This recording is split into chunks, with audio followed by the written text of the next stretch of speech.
Bob here, Chopper Bob Customs. Part 3 of the 58 Delray project. I'd like to make a comment about part 2's video. I took a few minutes and watched it, and I realized that I may have not been quite clear. The owner of this vehicle did not install the air conditioner. He bought the air conditioner with the car installed. He bought the car with the air conditioner installed, and I'm sure that he probably inspected it pretty well. And the truth of the matter is, when I looked at this compressor installation, it looked like a solid installation to me. I mean, you look at things and the first thing that catches your eye are the plates that it's made of, solid enough. And this has really healthy looking plates on it that the kit's made out of. And are the edges clean? Does it have a lot of dross from being plasma cut, or does it have a lot of gouge marks from it being cut out manually? And this doesn't have that. And the hardware looks good, and it looks fairly well engineered. And the finish, you know, it's got a nice black matte finish on it, so it looks like a quality piece, and I believe that it was. The thing is, when you go to take the belt off, and you loosen all the bolts up and you realize that they've put a bracket in wrong, or they've added a bracket that doesn't belong there, and there's no adjustment. You loosen all the bolts and the compressor won't move. And then you come to the realization that the bracket in the back is at the wrong hole. And those are just the kind of things that you run into on older cars. The thing about it is, if you were to go buy this car, you're probably going to spend as much as or more than you can buy a very nice brand new car at the dealership.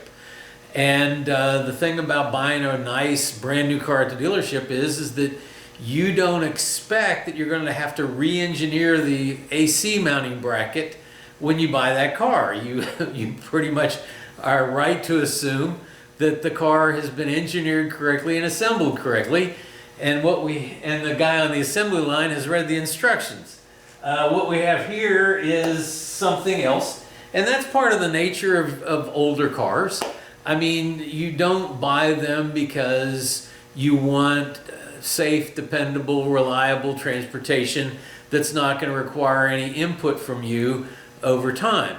You want a car that's going to bring back memories of your youth. You want a car that's going to be different than the cookie cutter stuff that you could go buy at the dealership. But with that comes the idea that a lot of people have had their hands on it. A lot of the parts are, in the case of this one, 65 years old, and they're going to require a little bit more input from you. So I guess what I'm saying is, don't go out and buy an older car. They are neat. I'm saying I have several of them, but the thing that you got to remember is that they're not rolling off an assembly line yesterday. They're going to require a little bit of a different mental attitude towards them than your daily driver, and that's what we've got here. I did do some research. It looks like the unit in the dash is a Southern Air Maxi 2. Not 100% sure about that, but that's what it appears to be. However, the bracketry on the air conditioning compressor does not look like any of the Southern Air parts.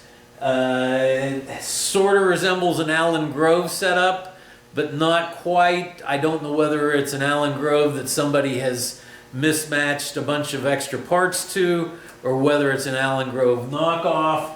Allen Grove makes some really nice inexpensive bracketry that gets the job done, very high quality stuff.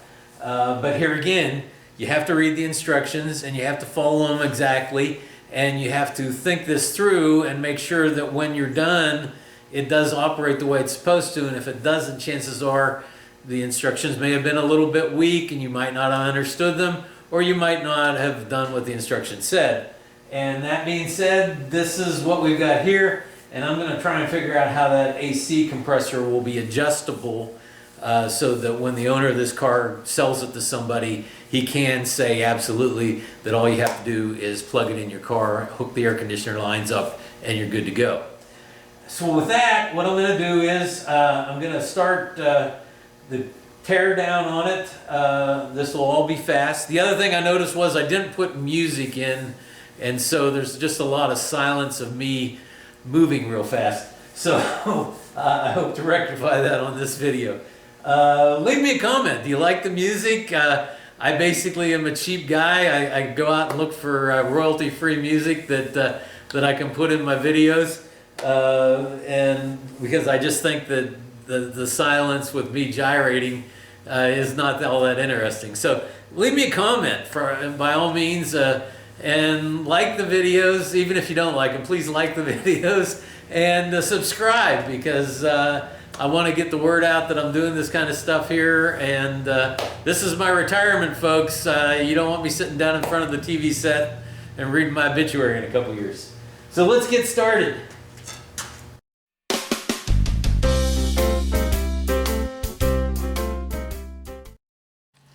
Okay, so I paused the video because I had to figure out which parts were metric and which parts were SAE, and so I figured rather it was going to take too long even at 16 times the speed. So, but now I've got the power steering pump disconnected, and it's draining, as you can probably hear in the background, into a catch pan down underneath of it.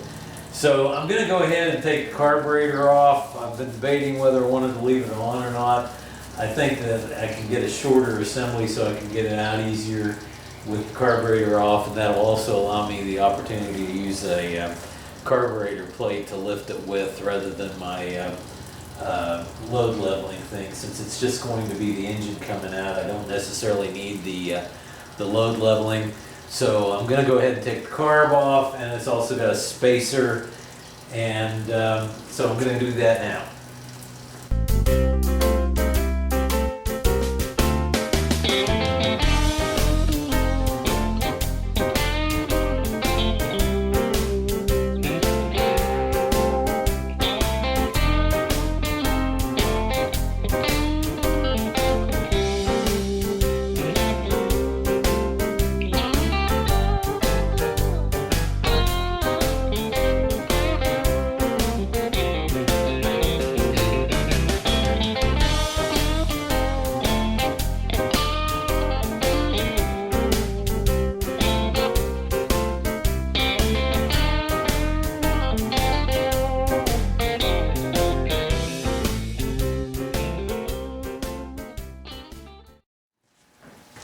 Okay, and now I'll look at the distributor.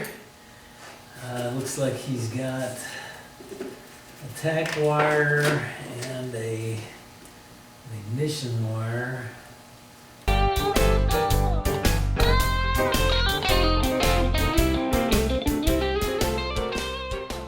One thing you got to be really careful with, at least in my experience, these 3 wire connectors on the HEI unit. If you look at them cross-eyed, the ears break off of them. I got a drawer full of replacement ends for these things, but they're like 10 bucks a piece. So that's one of the things you want to be very careful about when you're taking one of these apart, is to make sure that you don't break the ears off of the HEI harness.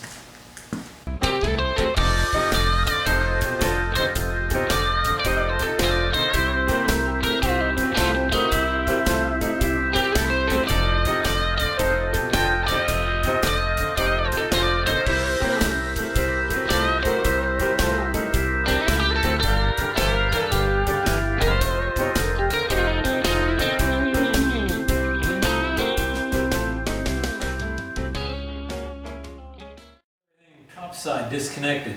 The only thing I've got left that I may or may not do is pull the distributor out. I've got clearance back there. The engine has to come forward to clear the dowels on the transmission. So I think I'm going to be okay on that. Getting the cap out of the way, it'll keep it from rocking. We've talked about I'm probably going to put a dent in the firewall back there to try and get the a little bit more clearance with the HEI that's going back in it, because it's pretty tight back there. It's also pretty tight back there between the engine and the firewall. It looks like I got more clearance between the transmission bell housing and the tunnel. And so I believe what I'm going to do is probably try and get all 6 bolts from underneath. We're going to see how that works. And the good news is the motor mount bolts are put in from the rear, so I don't have to take the fuel pump off. So motor mount bolts, exhaust pipes, starter wires, converter bolts, bell housing bolts, and this puppy should be ready to pull. I have to pull the hood off. Anyway, what I'm going to do, because I need to clean up the floor a little bit, I'm going to go ahead and stop this rather than speed through it. You don't need to see me cleaning the floor and jacking the car up. Okay, so here I am taking care of the stuff underneath the car. Hopefully I've got enough wrenches down here that I don't have to get up too often and I can just work straight through. So, like I said, hopefully here you'll be hearing some music, and I'll be working a lot faster than I can work.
Tornado siren going off, but that's the Saturday 12 o'clock testing of the tornado system. So I'm going to be breaking for lunch, but I just wanted to, this is the bolt that was in the left motor mount, and it's not quite twice as long as it needs to be. Listen, if you want to be a serious car builder, you just don't do crap like this. I'm sorry. Anyway, I'll be back. Back from lunch. Gonna see if the exhaust manifold bolts will come out and nuts will come off without breaking the studs.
Okay, the last thing I did there was to wire through the bolt hole, one of the bolt holes on the torque converter back, and wrapped it around the shifter cable mounting bracket to prevent the torque converter sliding out of the pump.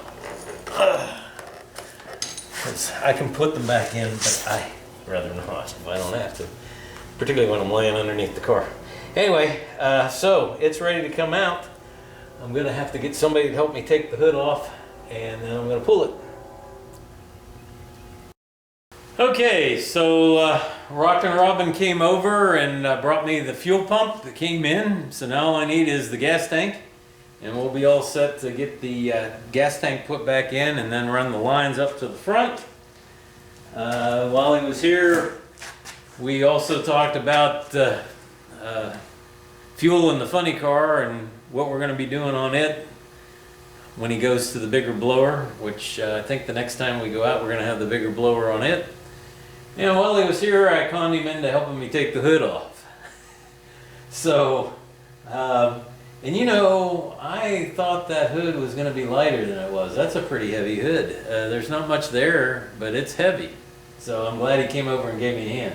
We got it safely stored back in the back there. Just word here on that, when you're storing a hood, a lot of guys will just take them off and set them to the side.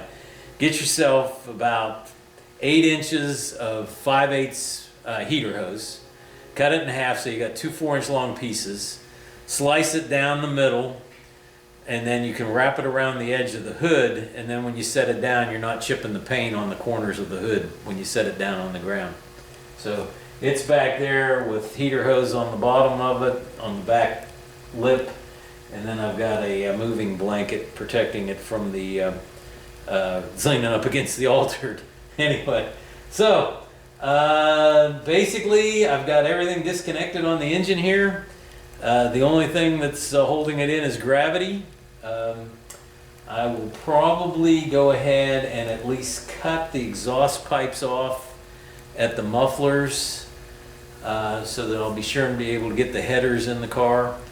The owner of the car is going to be taking it to the muffler shop with open headers. He's got he wants to hear it run with open headers, and he's got a family member that wants to hear it run with open headers. So, and it's not too far from here to the muffler shop to get some big pipe put on it. So I'll be going ahead and welding the O2 sensor into the collector adapter so that it'll run correctly with the EFI so you can drive it. At any rate, so we're moving right along. I probably could stay out here for several more hours and pull the engine out and put the new engine in, but I think since I'm waiting on parts anyway, I'm just going to wait until Monday. So there probably won't be a video tomorrow, but I'll get this one posted tonight, and we're going to go from there. But it's coming right along. Once I got that really long motor mount bolt out, the rest of them came out pretty easy, and I've got ratchet straps holding the transmission up at the front, and I think I said I went ahead and wired the torque converter so that it won't slide out the end of the transmission when I pull the engine out. So we're good to go. So listen, I'll go back to my old song. Tell your friends. Share this video with them. Let them share it on Facebook. I need to get people viewing these things, and by all means like the video. If you got any comments, I'd love to hear them. I'm not getting any comments. You guys are just being quiet. Go ahead and post some comments. Tell me what an idiot I am. I don't care. Can't hurt me. Anyway, but the way you can't hurt me is not subscribing. Get out there and smash the subscribe button so that you'll be notified when the next video comes around, and you can keep following the crazy stuff that I'm doing here at Chopper Bob Customs. But for now, Chopper Bob out.